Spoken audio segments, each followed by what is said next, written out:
अगं आई, किती वेळ लावत आहेस? लवकर तयार हो ना, गाडी येण्याची वेळ जवळ आली आहे. आणि नंतर घाईघाईत सामान भरताना काहीतरी विसरशील.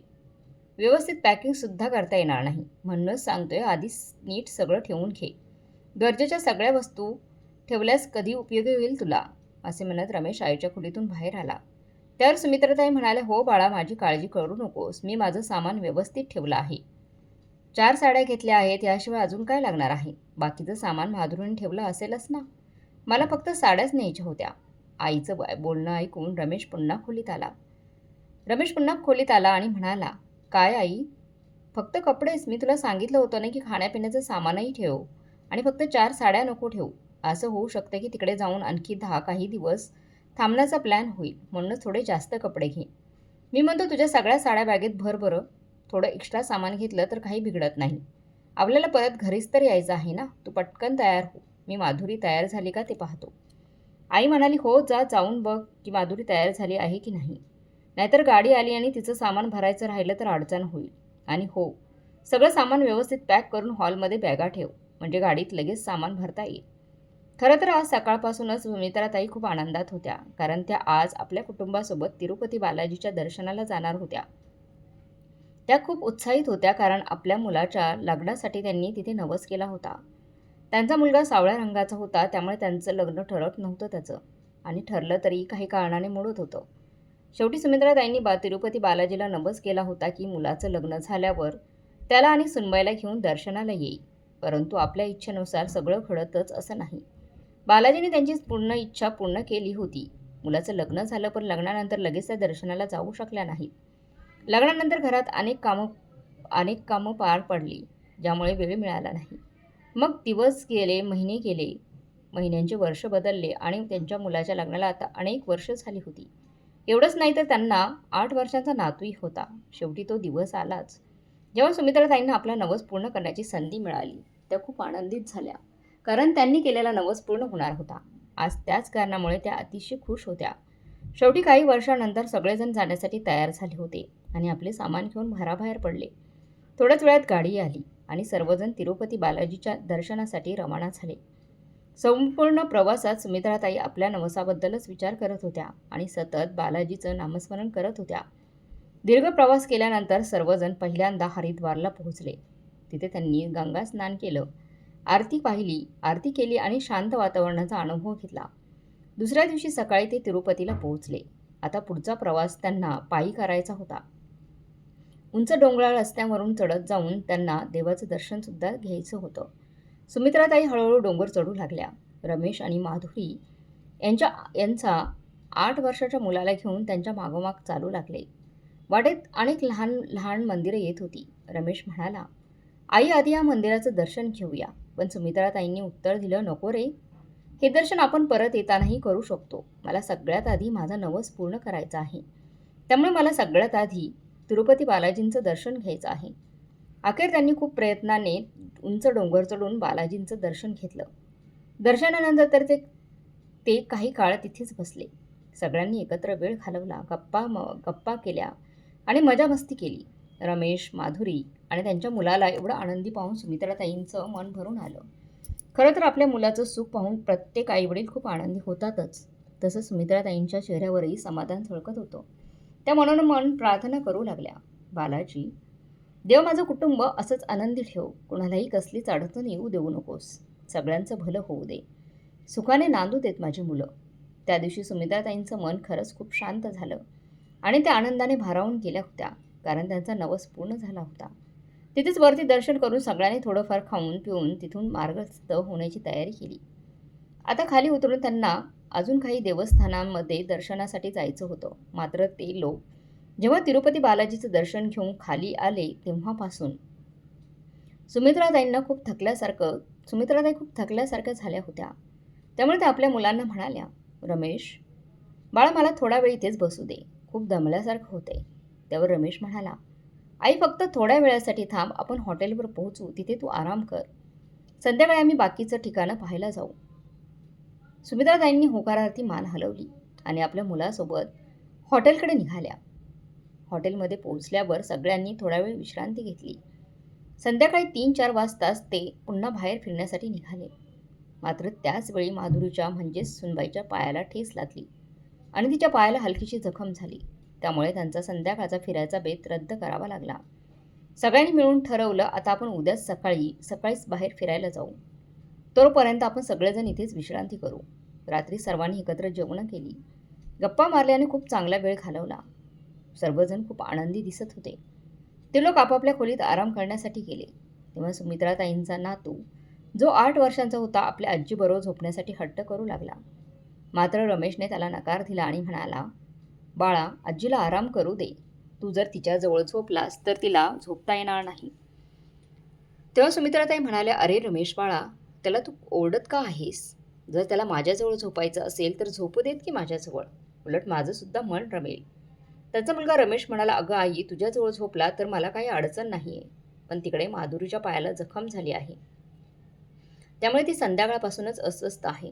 जर हा तिच्याजवळ गेला तर तिचंही मन थोडंसं शांत होईल, नाहीतर ती जास्तच काळजीत पडेल. आपल्या मुलाचं बोलणं ऐकून सुमित्राताईंनी मान डोलवली आणि म्हणाल्या, बरं बाळा, तू बरोबर बोलत आहेस. मग त्या आपल्या नातवाला म्हणाल्या, बाळा जा, मम्मीजवळ जाऊन झोप. माझ्याजवळ उद्या झोपायला ये हां. ठीक आहे ना? आपल्या आजीने सांगितल्यावर ते छोटंसं 8 वर्षांचं बाळ आपल्या मम्मीजवळ झोपायला निघून गेलं. सुमित्राताई मात्र आपल्या खोलीत आरामासाठी गेल्या. रात्री सगळे लोक आरामात झोपले. सकाळ झाली. सुमित्राताई उठून रमेश आणि माधुरीच्या खोलीकडे गेल्या. परंतु तिथे पोहोचल्यानंतर त्यांनी पाहिले की खोलीत कोणीच नव्हतं आणि दरवाजाला बाहेरून लॉक होते. त्या थोड्या काळजीत पडल्या. पण विचार केला की कदाचित माधुरीच्या पायाला दुखत असल्याने रमेश तिला दवाखान्यात घेऊन गेला असेल. हाच विचार करत त्या तिथेच थांबल्या आणि वाट बघत राहिल्या. 1 तास गेला, 2 तासही निघून गेले आणि असेच बघता बघता दुपार झाली, पण रमेश आणि माधुरी अजूनही परत आले नव्हते.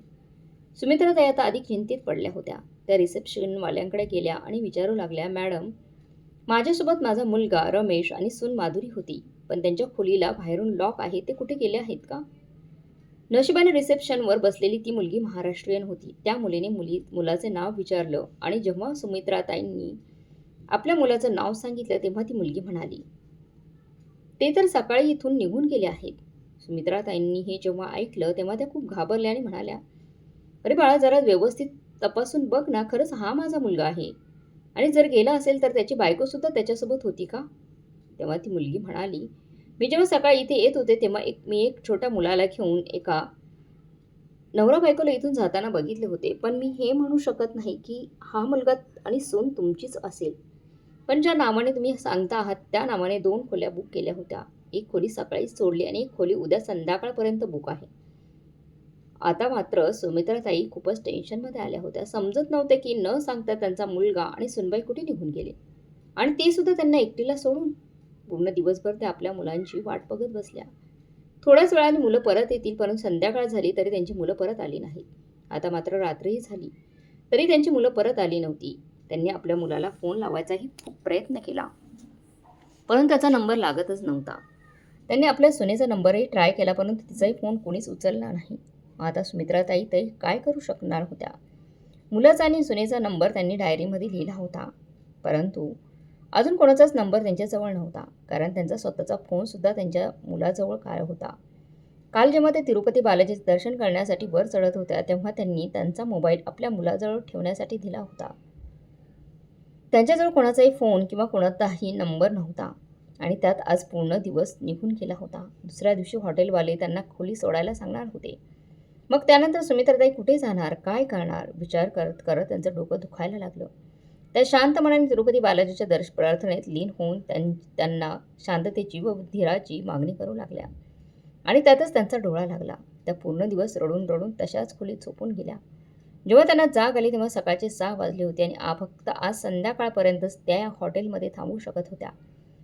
परंतु सुमित्राताई तरी आता काय करू शकत होत्या, कारण त्यांच्याजवळ ना पैसे होते, नाही कोणती राहण्याची जागा.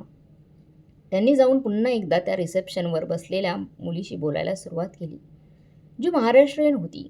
तिला आपले मनातले सर्व काही सांगितलं. तेव्हा ती मुलगी अडखळत म्हणाली, मावशी, वाईट वाटून घेऊ नका, परंतु इथे कायमच असं घडतं की इथे कधी कुणी आपल्या आईवडिलांना इथे घेऊन येतात आणि इथेच तिरुपती बालाजीच्या मंदिरात सोडून जातात. अशा भरपूर घटना आहेत. तर काही जण मुद्दाम गर्दीत आपल्या आईवडिलांचा हात सोडतात. आणि निघून जातात. तुमच्या मुलाने असंच काहीतरी केलं आहे तुमच्यापासून सुटका मिळवण्यासाठी. मला तर आजकालच्या मुलांचं काही समजतच नाही. जर त्यांच्याच मुलांनी त्यांच्यासोबत तसे केले ना, तेव्हा त्यांना कळेल. परंतु सुमित्राताईंनी त्या मुलीचे हे बोलणे ऐकल्यानंतर लगेच म्हणाले, "नाही, नाही, बाळा ते तू चुकीचं समजत आहेस. माझा मुलगा आणि सुनबाई असे कधीच करणार नाहीत. त्यांचं तर माझ्यावर खूप प्रेम आहे. ते माझ्याशी असं नाही वागू शकत. माझी ते खूप काळजी घेतात. ते तर मला कोणतेही काम करू सुद्धा देत नाहीत. पण अचानक ते लोक कुठे निघून गेलेत? मला तर त्यांचीच काळजी वाटत आहे. त्यांच्यासोबत तर काही उलटसुलट तर झालं नसेल ना?" हाच विचार करून माझं हृदय पिळवटून निघत आहे. तेव्हा ती मुलगी सुमित्राताईंना बघून म्हणाली, "असे पण असू शकते मावशी, तिरुपती बालाजी सगळं काही ठीक ठरेल हो. आणि तुमचा मुलगा आणि सूनबाई आज संध्याकाळपर्यंत तुम्हाला घेण्यासाठी परत येऊ दे. नाहीतर." एवढे बोलून ती मुलगी शांत झाली. तेव्हा सुमित्राताई म्हणाल्या, "नाहीतर काय बाळा, मला माहीत आहे की मला या हॉटेलमधून बाहेर काढतील. पण मला विश्वास आहे की माझा मुलगा आणि सूनबाई मला संध्याकाळपर्यंत मला घेण्यासाठी नक्की येतील ते. आणि जर नाहीच आला, तर मला त्यांच्याजवळ पोहोचण्यासाठी कोणता ना कोणता रस्ता शोधावाच लागेल. कारण मला माहीत नाही, त्यांना या वेळेला माझी गरज असेल. ते कोणत्यातरी संकटात सापडले असतील तर? मला तर सगळ्यात जास्त काळजी या गोष्टीची आहे की माझी मुलं कोणत्या संकटात तर सापडली नसतील ना?" ती रिसेप्शनवर बसलेली मुलगी सगळं काही ऐकत राहिली आणि काहीच म्हणाली नाही. जेव्हा सुमित्राताई आपल्या खोलीत निघून गेल्या, तेव्हा रिया आपल्या मैत्रिणीशी हिंदीमध्ये बोलू लागली. "बघितलं? हे असंच असतं एका आईचं काळीज. मुलगा आणि सून यांना इथे सोडून गेलेत. आणि मला पूर्ण विश्वास आहे की ते लोक अगदी, अगदी ठीक असतील. त्यांना काहीही झालं नसणार आहे. उलट आपल्या आईला इथे सोडून तिकडे ते मजा करत असतील, आनंदात असतील. पण बघ, ही बिचारी आई इथे आपल्या मुलांच्या काळजीत झुरत बसली आहे, की आपली मुलं सुखरूप असतील की नाही. खरंच आईचं मन असंच असतं. आपल्या मुलांवर किती प्रेम करते. आई किती प्रेम करते आपल्या मुलांवर. हे तिरुपती बालाजी संध्याकाळपर्यंत कोणाला कोणता रस्ता दाखव. नाहीतर माझ्यासमोरच या मावशीला जर धक्के देऊन बाहेर काढलं तर खरंच मला खूप वाईट वाटेल. पण मी तरी काय करू शकते? मी तर स्वतःच इथे माझ्या मामा-मामीकडे राहते. जर मी त्यांना या मावशीला मदत करण्यासाठी सांगितलं ना, तर ते मलाच घरातून बाहेर काढतील. मग असं असताना मी त्यांची मदत कशी करू शकते? तेव्हा तिची मैत्रीण माही हिंदीमध्ये म्हणाली, "तू बरोबर बोलत आहेस. तूच महाराष्ट्रातून इथे तुझ्या मामा-मामीकडे राहण्यासाठी आली आहेस. मामा-मामीशिवाय तुझं दुसरं कोणीच नाही. चल जाऊ दे, एवढा विचार करू नकोस. कोणता ना कोणता रस्ता नक्कीच निघेल." आणि जर आपण त्या मावशीबद्दल विचार करत आहोत, तर त्यांची मुलंसुद्धा तिकडे त्यांचा विचार करत असतीलच की. आणि जरी त्यांच्या मुलांनी त्यांचा विचार केला नसेल, तर तिरुपती बालाजी आहेत की. तू टेन्शन घेऊ नकोस. या प्रॉब्लेमचं सोल्युशन नक्कीच निघेल आणि असे पण होऊ शकते, की या मावशीच्या मनातलं खरं होईल आणि संध्याकाळी त्यांचा मुलगा त्यांना घेण्यासाठी येईल. तेव्हा रिया म्हणेल, "खरंच असंच घडू दे." आता दुसरा दिवसही असाच निघून गेला आणि सुमित्रा त्यांनी कालपासून आत्तापर्यंत काही खाल्लं किंवा प्यायलेलं नव्हतं आणि याचमुळे त्यांना खूप अशक्तपणा आला होता. सुमित्राताई पुन्हा रिसेप्शनवरून येऊन रियासोबत बोलल्या. त्यांनी रियाला एक कार्ड दिलं, जे कदाचित त्यांच्या कपड्यांच्या बॅगमध्ये चुकून आले होते. त्या कार्डमध्ये सुमित्राताईंच्या शेजारच्यांच्या घरचा पत्ता लिहिला होता आणि त्या शेजारच्या घरातून आपल्या घरापर्यंत त्या सहज जाऊ शकत होत्या. सुमित्राताई रियाला म्हणाल्या, "बाळा, जर तू माझी मदत केली तर तुझे उपकार कधीच विसरणार नाही. मरेपर्यंत तुझे हे उपकार मी लक्षात ठेवेन. बाळा, मी जर एकदा घरी पोहोचले तर माझ्या मुलाचा आणि सुनेचा पत्ता मिळवेल, की ते लोक नक्की कुठे आहेत. कोणत्या संकटात तर नाहीत ना सापडले ते." यावर रिया त्यांना म्हणाली, "मावशी, प्लीज तुम्ही या सगळ्या गोष्टी इथे बोलू नका. इथे खूप क्लायंट आले आहेत. तुम्ही प्लीज तुमच्या खोलीत जा.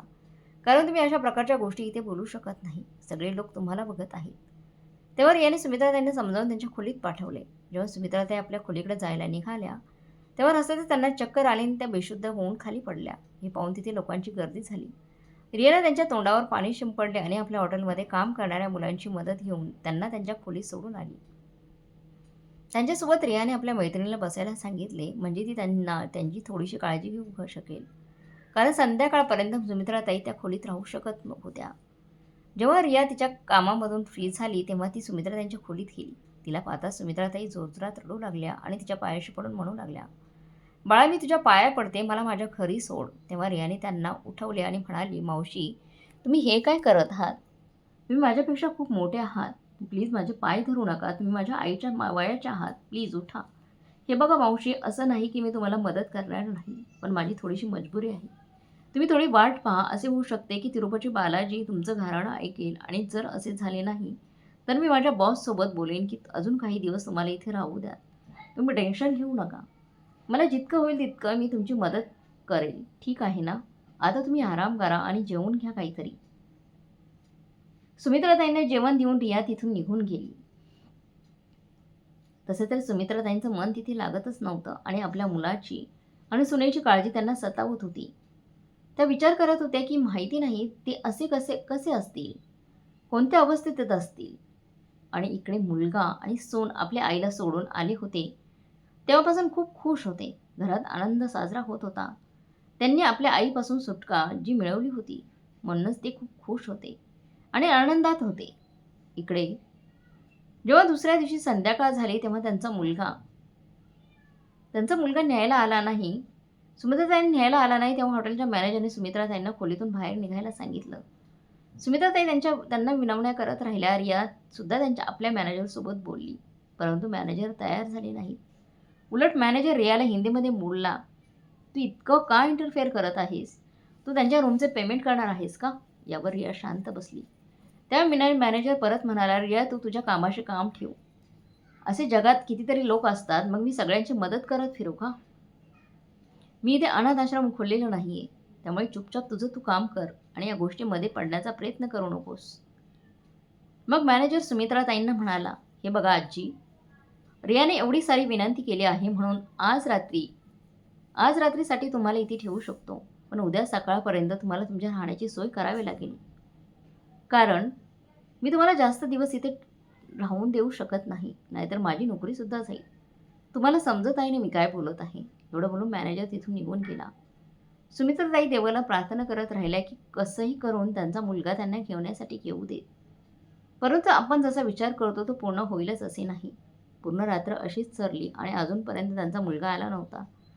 दुसऱ्या दिवशी सकाळी रिया आपल्या कामावर आली होती. तेव्हा तिने पाहिलं की मॅनेजर सुमित्राताईंना धक्के देऊन हॉटेलमधून बाहेर काढत आहे. कारण सुमित्राताई हॉटेलमधून बाहेर पडायला तयार नव्हत्या.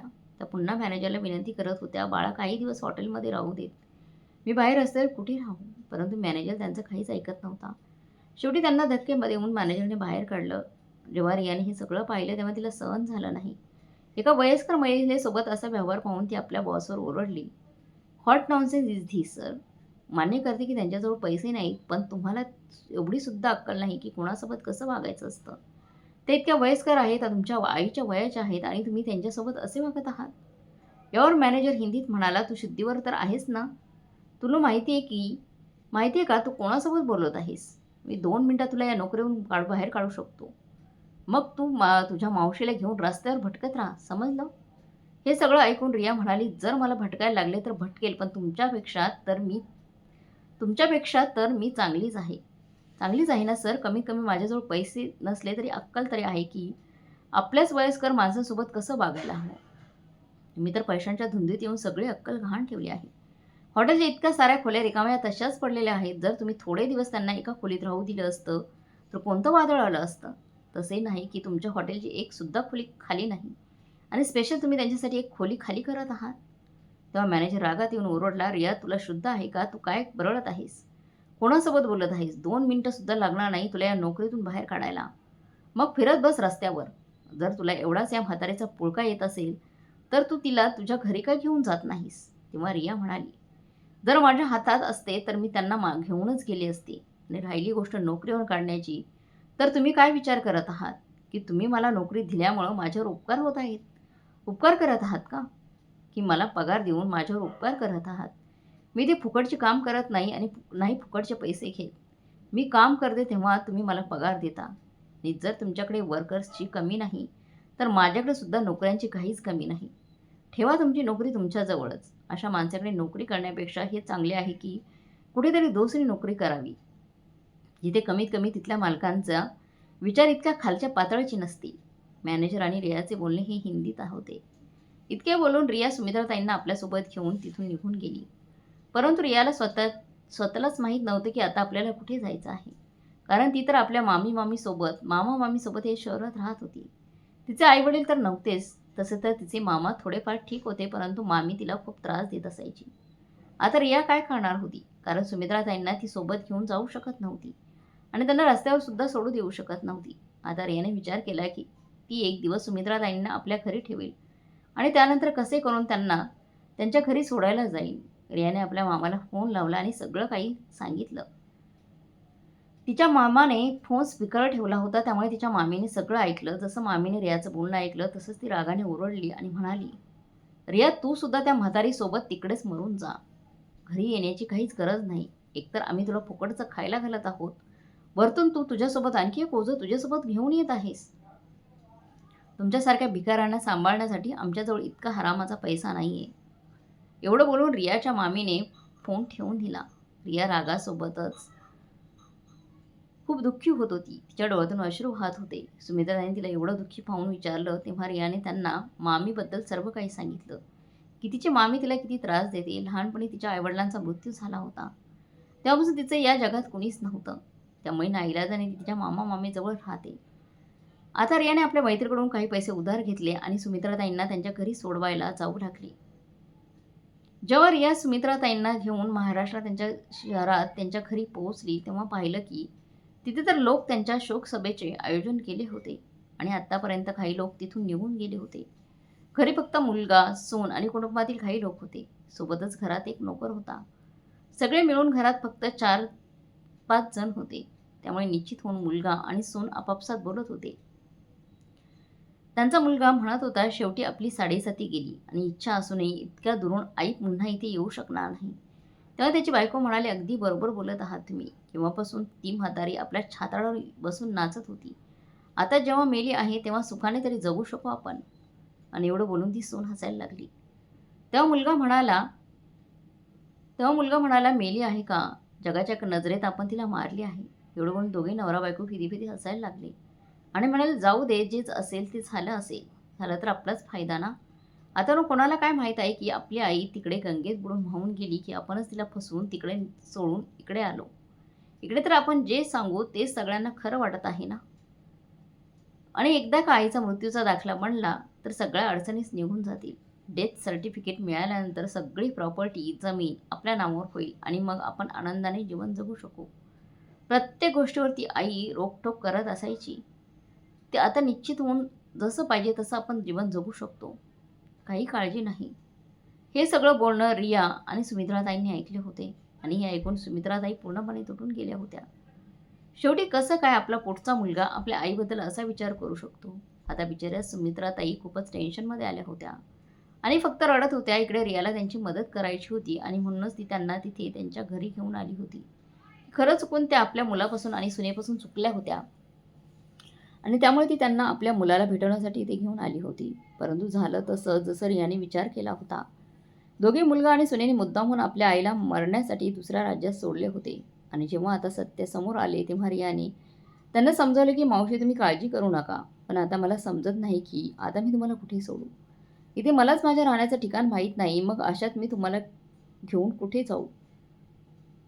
तेव्हा सुमित्राताई बसून रडत होत्या. तेव्हा रिया त्यांना समजावत म्हणाली, मला माफ करा मावशी, एक तर तुम्ही पहिल्याच इतक्या टेन्शनमध्ये आहात आणि मी तुम्हाला अजून टेन्शन दिलं आहे. कृपया मला माफ करा.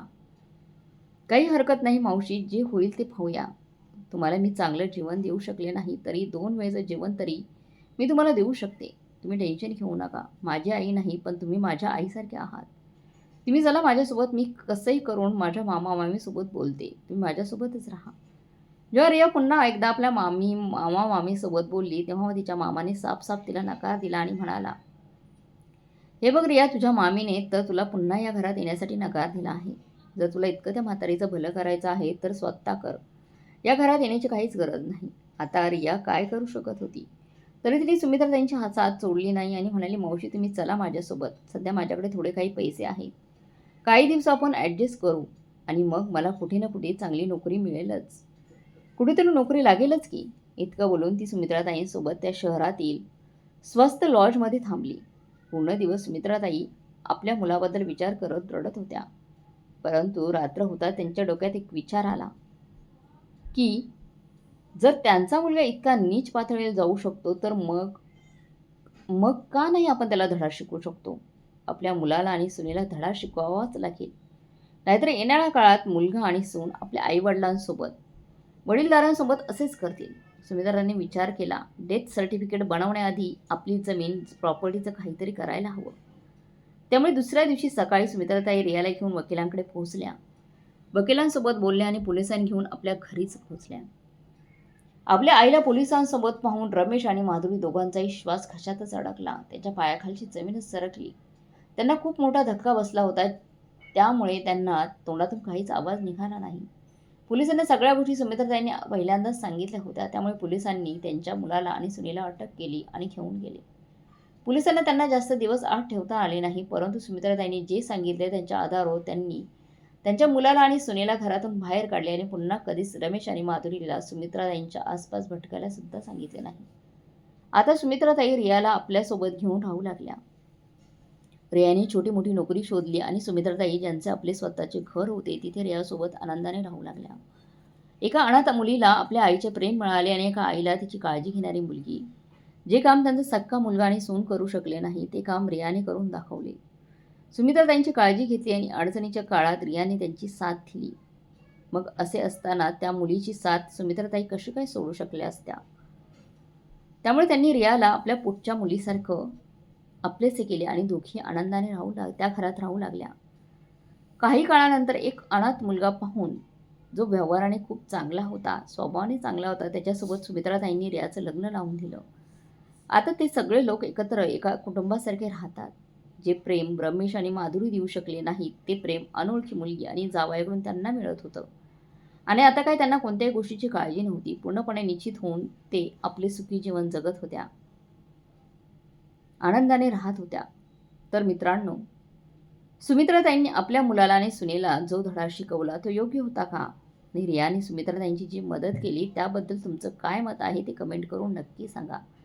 आणि कथा आवडली असेल तर व्हिडिओला आणि चॅनलला सबस्क्राईब करायला विसरू नका. भेटूया पुढच्या कथेमध्ये. तोपर्यंत धन्यवाद.